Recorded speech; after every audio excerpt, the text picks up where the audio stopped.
आपसे पूछे, अनुराग आपसे सवाल पूछे। भदौरिया जी, आप मेरे को भाई दोस्त मानते हैं ना, एक सवाल प्यार से भाई हिंदुस्तानी मेरा भाई हो सकता है। भाई आपसे सवाल पूछ रहा हूं। भदौरिया जी, आप तो कांवड़ यात्रा के फेवर में हैं। सपोज करिए कल आप कांवड़ यात्रा में जाएंगे तो आप हरे कुर्ते में जाएंगे या किसी दिन गेरुआ कुर्ता भी पहनेंगे? अमित शाह जी जब योगी जी से मिले थे, ये बड़े अमित शाह लग रहे हैं आपको, ये अनुराग भदौरिया जी, ये अमित शाह है, बताइए। याद है आप? अरे इनको जवाब देने दो ना, ये भगवा कुर्ता पहनेंगे कि हरे में जाएंगे? जवाब दे रहे हैं, जवाब दे रहे हैं। अब बताइए। देखिए हम घंटी गिर रही है, अरे सुन तो लीजिए, नहीं गिरेगी। हम लोग अपने धर्म को, हम लोग मतलब परिवार, अच्छा, हम लोग समाज को, अपने धर्म को मानने वाले लोग। अरे कुर्ता कौन सा पहनोगे, रंग बता दो ना, उससे पैराग्राफ क्यों लिख रहे हो? जब हम जाएंगे, आपने देखो हमने तो अपना कलेवा ही बांधा हुआ है। अपना कलावा ही बांधा हुआ है, वही मैं कह रहा हूँ। सुन तो लीजिए, वही है। और जब हम पूजा करते हैं हमारे घर में तो बाकायदा मंदिर है। उतना बड़ा मंदिर तो शायद संबित जी आपके घर पे होगा भी नहीं, मैं चैलेंज करके बोल सकता हूँ।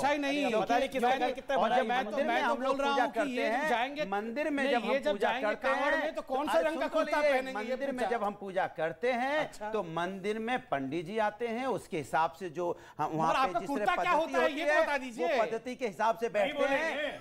अरे यार भगवा पहेनेंगे, अगर उसमें सफेद होगा, आपको हरे में ही देखा है सबने, देखा तो क्या हरा कुर्ता नहीं छूटने वाला है। हरा कुर्ता ही पहन के कांवड़ करे तो ये हरा कुर्ता ही पहन के रहेंगे, हरा पहन के अगर कुछ भी कांवड़ में जाऊं, पूजा करूं, आपको क्या दिक्कत है? अच्छा जवाब आपको क्या दिक्कत है? अगर मैं हरे में पूजा करूं या व्हाइट में करूं, गेरुआ में करूं, आपको क्या समस्या है? प्रभु आपको समस्या क्या है? इसीलिए कहते हैं आप धर्म का बड़े प्यार से पूछा कि धर्म हमारे आस्था का विषय है, आप धर्म मेरे आस्था का विषय है, इनके लिए राजनीति का विषय है। एक एक करके देखिए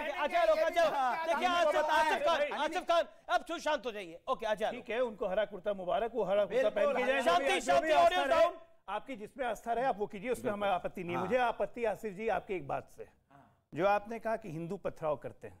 मैंने कब कहा? अभी आपने कहा पटियाला में किसने पथराव किया, जनकपुरी में किसने तलवारें लहराई, अभी आपने कहा। मैं कह रहा हूं आसिफ खान उनको सुनिए ना आप, 1 मिनट सुनेंगे ना आप उनको, हैव पेशेंस, उनकी भी बात सुनिए। देश में इतिहास होता कि हिंदू पथराव करता होता ना, मैंने क्या 1 मिनट, तो जो आप गंगा जमुनी तहजीब की हम लोग बात कर रहे हैं, वो गंगा जमुनी तहजीब इस देश में जिंदा रहती? अगर गंगा जमुनी तहजीब इस देश में जिंदा है तो हिंदुओं के कारण, मुसलमानों के कारण नहीं, सबकी वजह नहीं, सबकी वजह नहीं, क्योंकि सहिष्णु हिंदू है, आप उसका फायदा मत उठाइए। बिल्कुल नहीं, किसकी इच्छा होती है, जिसकी इच्छा होती है अब वो अपमानित करके चला जाता है। 1 मिनट, दिल्ली में मंदिर तोड़ दिया, मूर्तियां तोड़ दी, अगर आपके मस्जिद कोई तोड़ दे दंगे नहीं हो जाएंगे? यहाँ दंगा हुआ, राजस्थान में अभी गुजरात में तोड़ दिया, मंदिर तोड़ दिया, राजस्थान में तोड़ दिया, दंगे हुए नहीं हुए? अगर यही मस्जिदों पे अटैक हो जाए आप रुकेंगे? कोई नहीं रुकेगा, मस्जिदों पे अटैक करेंगे, लाश बिछा देंगे। झारखंड के मंत्री संवैधानिक पद पे बैठा हुआ, 1 मिनट सर सुनिए, आप जो कहने सत्ता में बैठे लोगों की जिम्मेदारी होती है, झारखंड सरकार का एक मंत्री कहता है कि 20% लोगों को अगर तंग करोगे तो 80% कभी शांति से नहीं बैठ पाओगे। ये उसने कल ऑन कैमरा बयान दिया है। ऐसे लोग तो हैं आपके, कहता है ऐसे लोग हैं आपके, जो मुख्यमंत्री कहता है कितनी बड़ी स्टेट का, यहाँ पे टेररिस्ट का इनकाउंटर होता है, टेररिस्ट का इनकाउंटर होता है, वही मुख्य। एक सेकंड आसिफ जी आप सुनिए, आपने बोला जो मुख्यमंत्री कहता है 80-20, मैंने योगी आदित्यनाथ का इंटरव्यू 3 बारी करा उस दौरान, और मैंने 80-20 पर एक नहीं उनसे 6 बार सवाल पूछा। उन्होंने बोला 80-20 से मेरा तात्पर्य ये था समाज का 80% वो हिस्सा जो शांति चाहता है, समाज का 20% वो हिस्सा जो अशांति चाहता है। अब आप सुनिए, उसी मुख्यमंत्री ने न गिरजाघर देखा, न मंदिर देखा, न मस्जिद देखी, न कुछ और देखा, सिर्फ कानून देखा, और 42,000, 1 सेकंड सुनिए, और 42,000 से ज्यादा लाउड स्पीकर की आवाज कम कर दी उसी महंत योगी आदित्यनाथ ने। सुनिए पहले आप, उसके बाद उसी महंत योगी आदित्यनाथ ने 22,000 लाउड स्पीकर हटा दिए। आसिफ खान जी, उसी महंत योगी आदित्यनाथ ने बुलडोजर चलाया उन पर समाज में विद्वेष पैदा करते थे। लखीमपुर पे नहीं, जवाब लखीमपुर पे नहीं, जहांगीर अनुराग आपसे सवाल नहीं, आसिफ से सवाल है। आप मैं इसका जवाब दूंगा। आसिफ मोहम्मद, देखिए, जहां तक सारे धर्मों के की जो मैं आप योगी आदित्यनाथ की बात कर रहा हूं, वही कह रहा हूं, अगर आपको लगता नहीं? हाँ या ना में बोलिए। योगी आदित्यनाथ का मॉडल जबरदस्त है। ईमानदारी से अगर वो कोई भी काम करेंगे हम वेलकम करेंगे। तो करिए वेलकम इसका। हम वेलकम करते हैं अगर सारे सभी धर्मों के इबादत गाहों से उतराएंगे, किसी को बोलिए बहुत बढ़िया काम कर रहे हो। किसी ने ऐतराज किया भी नहीं। तो किसी ने करा, हमने किया ऐतराज, जोर जोर से कांग्रेस लेकिन आप बात सभी आप कांग्रेचुलेट करिए ना। बात तो सुनिए, कांग्रेचुलेट करिए पहले। हाँ, मैं इस बात की करूं कि जहांगीरपुरी में मस्जिद का जहांगीरपुरी की बात नहीं कर रहा, योगी की बात कर रहा हूं। और मंदिर बराबर में था, उसका गेट बचा दिया। इस बात का वेलकम करूं इनका। दिल्ली में बैठे हुए अवैध कंस्ट्रक्शन करवाने का ठेका आप ही लोगों ने ले रखा है। उस्मानपुरी बसा दिया पूरी सरकारी जमीन पे, उसको तोड़ेंगे नहीं क्या?